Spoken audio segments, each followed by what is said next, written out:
Joining me now to answer those questions is someone who has been described as the, quote, Manchin whisperer. Don't know if he wants that description, but he has it.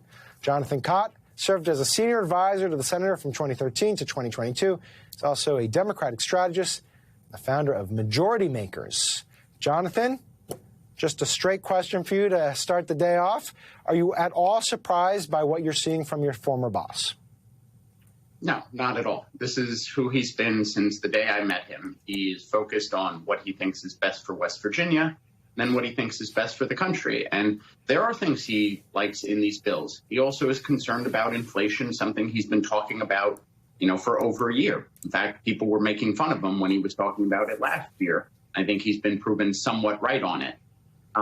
So I think he takes the same approach that he did when I met him in 2013. He looks to the bill, he says, does this help West Virginia? He wants to find a way to get it done. He also wants to find a way to get it done in a bipartisan way because he does think that's the best way to get solutions for the country. He just believes that to be true, and he likes working that way. I think it's the former governor in him. So, no, I'm not surprised by it at all. So to pick up on that point you made, will it be good for West Virginia?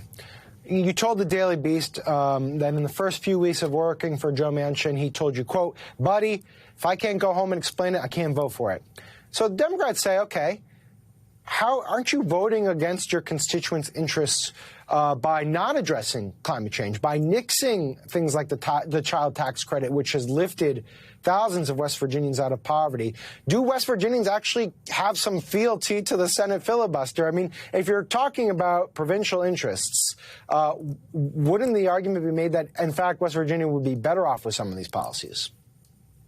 I think he's not opposed to the policies. He wants to do them in the right way. He wants to make sure we're paying for them over 10 years. He doesn't want to do gimmicks and we'll have a short-term one that's 2 years. We'll have one that's 4 years. We'll pay for it, through this credit for 6 years. He wants to get it done in the right way, and he's very concerned about it. And I think West Virginians talk to him on a regular basis. He goes home.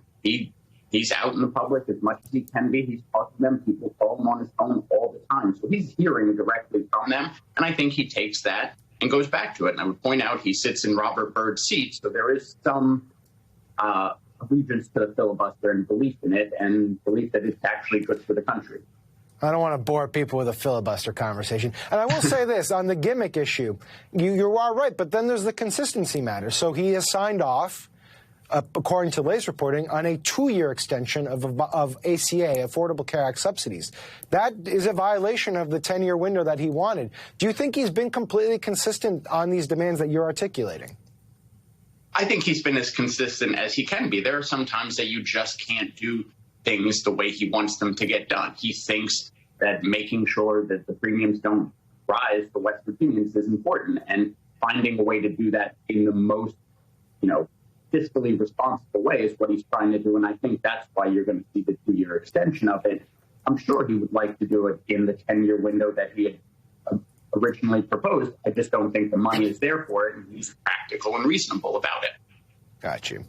Well, I mean, look, putting aside whether you think he's consistent or not, it's working, right? I mean, this guy is deeply popular still in red state of West Virginia. Morning Consult poll taken first quarter of this year shows he has an approval rating at 57% among all voters in his state, okay? All voters, and that's a red state. Over last year, he's doubled his approval rating among West Virginia Republicans to 69%. Obviously, he sees these numbers. I guess a quick two-part question. One is, do you think these numbers, he internalizes them and he uses them as a justification for his approach? And two, those Republican numbers, do you think that's an enticement for him to potentially switch parties and run as a Republican down the road? No. One, I don't think he looks at polling numbers. I know he doesn't because I tried to get him to, and he doesn't care. He goes home and he talks to voters, and that's the poll he takes every day. As far as switching parties, I know there have been stories after stories after stories. Every election year, somebody says it. He is a West Virginia Democrat. He has been his entire life. I cannot see a scenario where he switches parties. If he was going to, he would have switched parties in 2018 when Donald Trump was president, who had just won West Virginia by 43 points.